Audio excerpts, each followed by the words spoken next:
My father stole my sister's bank card and went on a shopping spree, then called furious when it declined. I rushed home ready to blame my sister and walked into legal papers, evidence bags, and proof I had been wrong all along. My father stole my sister's bank card and went on a shopping spree, then called furious when it declined. That was the first sentence I heard when I answered my phone, his voice exploding through the speaker like I'd personally humiliated him.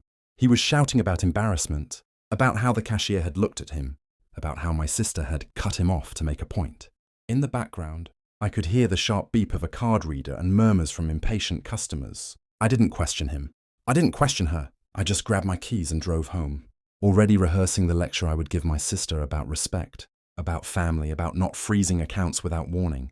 The front door was open when I arrived. Not broken, just open. Inside, the air felt wrong, heavy still. 2 uniformed officers stood in the living room. Evidence bags rested neatly on the coffee table. My sister sat upright on the couch, pale but composed. And my father wasn't shouting anymore. On the table next to the bank card were legal papers with my name highlighted. That's when I realized I hadn't rushed home to defend my sister. I had rushed home to defend the wrong person. I've always been the steady one in our family. The mediator, the translator, the one who smoothed over my father's temper before it turned into something permanent. I'm the older sibling by 3 years, which in our house meant unpaid therapist and part-time parent. My sister Aisha was the quiet one. Careful with money, careful with words, careful with him. Our father had a talent for rewriting reality. If a bill went unpaid, it was because the bank messed up.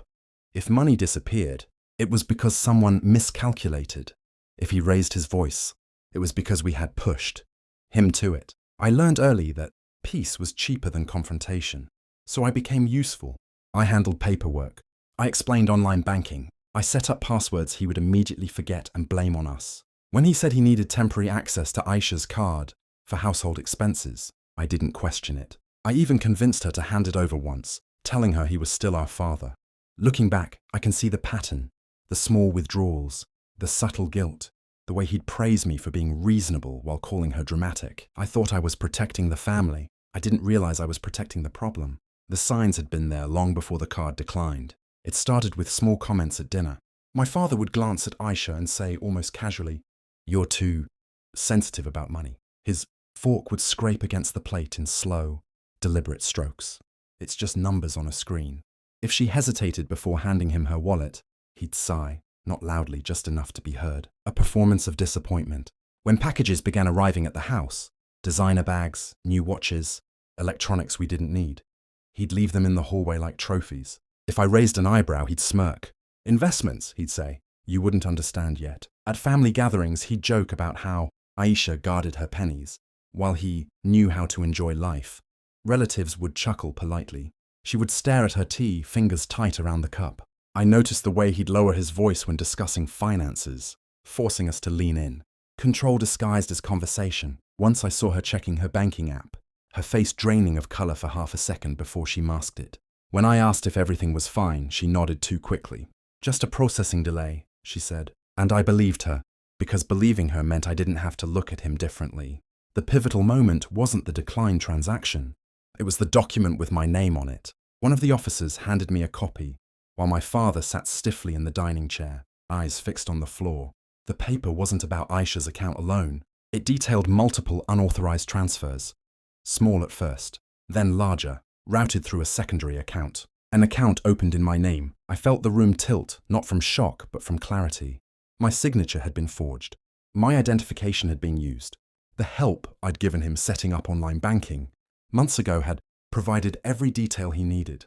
He hadn't just taken from her. He had positioned me as the shield. The officer spoke calmly about fraud, about evidence collected from transaction logs and store security footage. I barely heard him. I was replaying every time my father praised me for being responsible. Every time he'd asked me to scan my ID for house paperwork. Across the room, Aisha met my eyes. There was no accusation there, just exhaustion. That's when something in me shifted. I didn't defend him. I didn't ask for explanations. I didn't try to smooth it over. For the first time in my life, I let silence speak for me. And in that silence, I chose a side. I work in compliance for a mid-sized logistics firm. My job is to notice inconsistencies before they become liabilities, patterns, timelines, paper trails. For years, I'd used those skills to protect my father from consequences, correcting forms, explaining away late notices, restructuring small debts so they didn't look like neglect. This time, I used them differently. I requested full transaction histories from the bank, not just summaries. I compared timestamps with store surveillance, records the officers had already collected. The purchases aligned perfectly with the days he'd claimed to be running errands for the house. Quietly, I contacted a lawyer, not a dramatic, courtroom type, but a patient financial crimes specialist recommended by a colleague. We reviewed everything: the forged account, the IP logs from home devices, the digital signature discrepancies. The evidence didn't need embellishment. It was clean. I froze the secondary account in my name and filed a formal affidavit documenting identity misuse. Not out of anger, out of precision. Every step was documented, notarized, time-stamped. At home, I said very little. I stopped covering his mistakes, stopped answering calls from extended family fishing for clarity. When he tried to explain it away as a misunderstanding, I didn't argue. I simply let the paper trail speak. And paper, unlike people, doesn't get intimidated. The hearing lasted less than an hour. No dramatic speeches. No slammed fists. Just documents sliding across, polished wood and the quiet murmur of legal language sealing what had already been decided. My father sat beside his attorney, shoulders slightly hunched, eyes fixed on the table, as if staring hard enough might rearrange the facts. The prosecution didn't need theatrics. They had transaction logs, surveillance stills, device records traced back to our home network, and my sworn affidavit detailing the forged account. When the judge asked if I wished to press charges for identity misuse, the room stilled. I answered evenly, yes, not loudly, not angrily, just clearly. My father finally looked at me then, not with rage, with disbelief, as if consequences were something that only happened to other people. The outcome wasn't cinematic revenge. It was structured accountability, restitution orders, restricted financial access, mandatory oversight, and a pending fraud charge tied to my sister's account. Outside the courthouse, reporters weren't waiting. No one clapped. The world continued as usual, but something subtle had shifted. For the first time, he couldn't rewrite the story. And for the first time, I didn't rewrite it for him. The fallout was quieter than I expected. Extended family called at first, not to defend him outright, but to understand.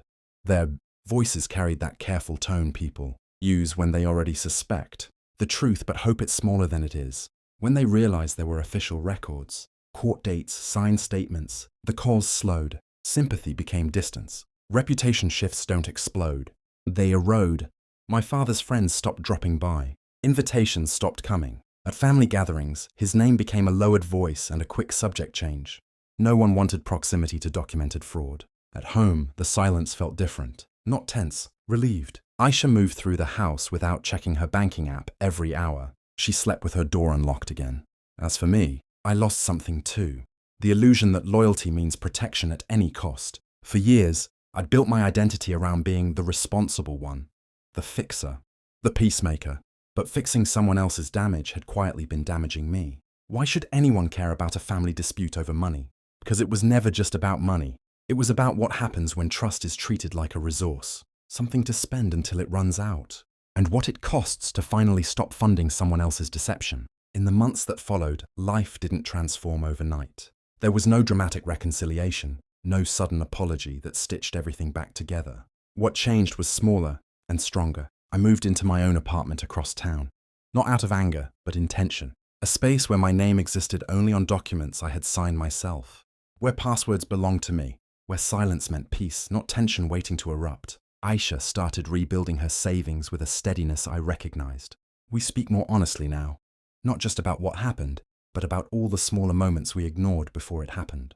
There's no blame between us anymore, just clarity. As for my father, the legal restrictions remain.